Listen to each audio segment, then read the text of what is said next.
Manya Kitumba Eric. Yeah. Obulema. Obulema bulungi.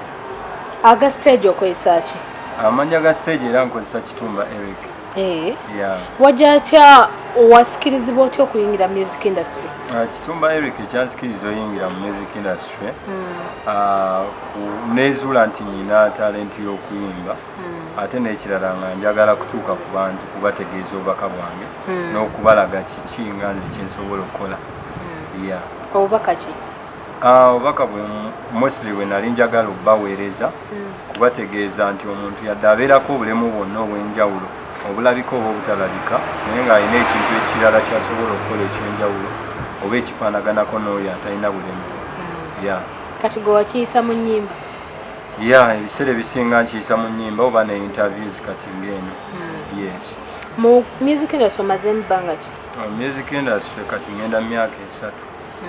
Yes. Obisanze bitya like ebya music industry? Tebibadde byangu koza amazima gali nti music industry eri expensive ya bei naye olw'emikwano negitukwatirako tusobodde okuba nga tutuukako we tuli kati nga gwe n'abalala bonna abatuteeka ku interviews ez'enjawulo n'abatukwatirako ku recording nga ba producers ne ba promoter gwa ku luyimba lwo n'alongerayo kwoteeka ne bafani baffe abatu subscribinga ne balikinga ne baviewinga waka waffe.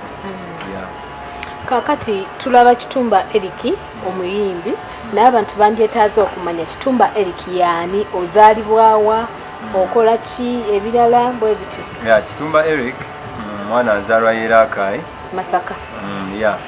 Beyi Ramagwa, mukadde wange Madamu Nangobya Margaret ne muzeeyi Stephen Katola bakyali banzaala we bali. Ate Kitumba Eric aviirawo Makindye kati wabeera Makindye Salama Road. Music industry eno ng'ogyeko ekya music era ebisinga byenkola byefaananyirizaako music kuba ndi muwandiisi wa nnyimba ate ne mu trainees w'amaloboozi eri abo abaagala okuyiga okuyimba kosa n'okuyigiriza ennanga. Mpozi n'ekya ndi mulimi eyo gyenva. Okwata enkumbi n'olima? Ngendayoko nange oluusi ne practicingamu ne nnimako naye nga waliwo n'abalala balima abantu b'ensasula ne balima. Otunuulira wa okuva kati nga bw'oli? Kitumba Eric okuva kati nga bwendi nze nkakasa nti gye bulagakawo mu maaso Mukama agenda kunnyamba nnyinza okuba nsobodde okutambulako mu nsi ez'enjawulo nsobodde okutambuza message gye mba nnina ebentuuse ku mutima Mukama gyantaddeko. Kuba nnina ennyimba ez'enjawulo mpya ezikyali mu studio n'ezafulumye. Mu kikula kyolimu abantu tebakunyooma? Kikula kyenimu of course abamu banyooma abamu naye kati era bwe bubaka oluusi bwe mbanziza okubategeeza nti omuntu yadde abeera bw'ati aba asobola okukola ebintu eby'enjawulo cause nze nkola ebintu eby'enjawulo nga ggwe nti nsobola okumbeera nzekka naye neeyoleza negololera neeyonjeza buli kimu. Era njagamba sinnawasa. Naye olinayo omwagalwa? Ekyomwagalo ekyo tukiveeko si yangu. Lwaki? Simanyi oba ali serious oba tali serious. Ayinza okuba kuzanyira ku mutwe. Kuba kati ekyo Katonda yakyesigaliza yaba akimanyi nti ono gw'olina ali serious. Naye of course era tebibulayo wabaawo omuntu bwe mweraba. Wali oyagaddeko ebyalaavu? Ebyaddala ndi nno mu nga ggwe era buli kimu nkimanyi nga ggwe. Wanti? Nti ndi nno mu nga ggwe era buli kimu nkikola nga omuntu yenna omusajja bw'abeera. Laavu eyo yakutuusaawa?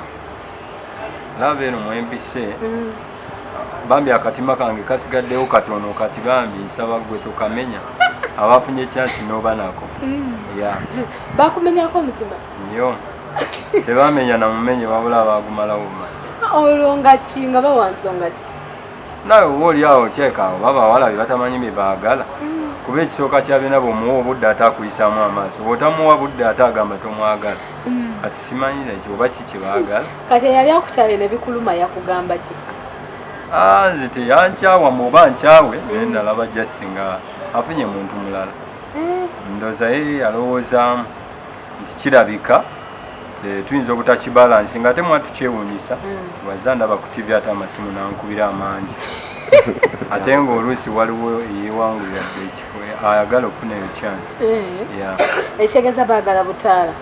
Ndowooza era kati anti bwe buzibu bwaffe ng'abayimbi mostly omuwala bw'ajja gy'oli tomanya kikimuleese. Awo omu aba tayinza kwagala nga Kitumba Eric naye ng'ayagala butaala. Kati awo confusion wejjira ti ne gwe nnyina saawa zino oba bw'aba waali ng'azze gye ndi kiba kizibu kumanya ki ekimuleese. Bizibu ki byefunye olw'omukwano? Bizibu byenfunye ebintu by'omukwano bino biraba bizaamu kemabega binafuya mu mbeera oba wakasetolinga ogambyeko maybe kamuteese mukole ka bizinensi ogenda okuddamu kulaba omuntu nga bwe mwali muteesa ate nga yali bibye kati awo nosooka ate noddirirramukko ebiseera ebisinga buli kikwata ku birowoozo kikuzza emabega. Kaakati obulamu like daily life yo ebeera etya? Daily life yange like okubeerawo nze mpangisanga ggwe ng'omuntu yenna kale omupangisa era ebiseera ebisinga ndipendinga nnyo ku music kyoli wajja ne muwandiikira oluyimba kwenjija ssente nenfiisa nenkola kyemba njagala. Owandiika wadde tulaba?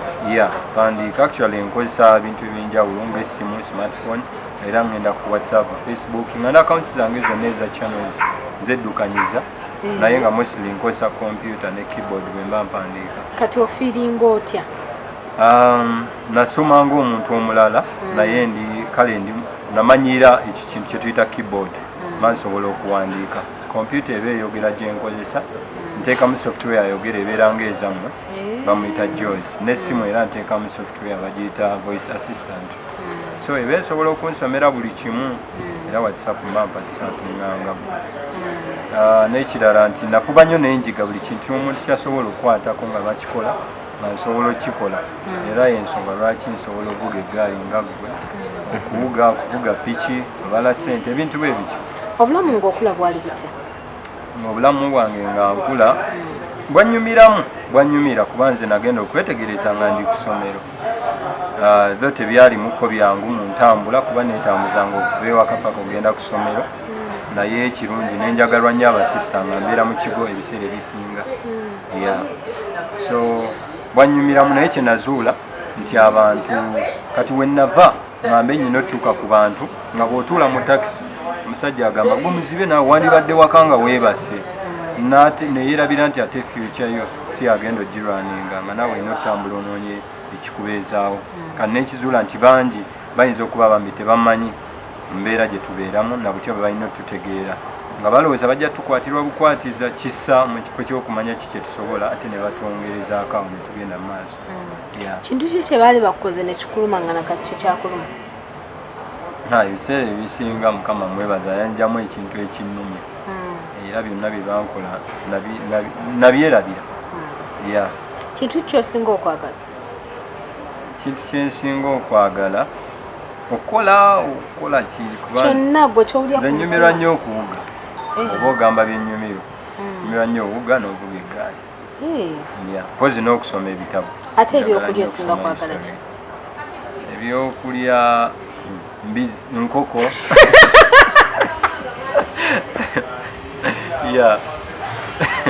nkoko olina gy'osoose okwogera ki? Eyo tugyesonyiwe oyagala nnyo akasolo k'Abasuuna Ben? Ako Suuna oyo mukwano gwange. Olina nnyimba ki? So oluyimba olupya luliwo baluyita Muggwe era basobodde ogenda ku channel yange kweruli baluyita Muggwe Kitumba Eric ku YouTube channel. Omuntu ayagala okuyamba ayinza kukola ati? Omuntu yandeetanze bambi okunyamba asobola okunkubira ku namba zange oba okunsindikira kyonna kyasobodde ku namba zange ez'essimu ya Airtel namba yange eri 0759 9 then MTN eri 07 87 74 042 044 amanya Kitumba Eric.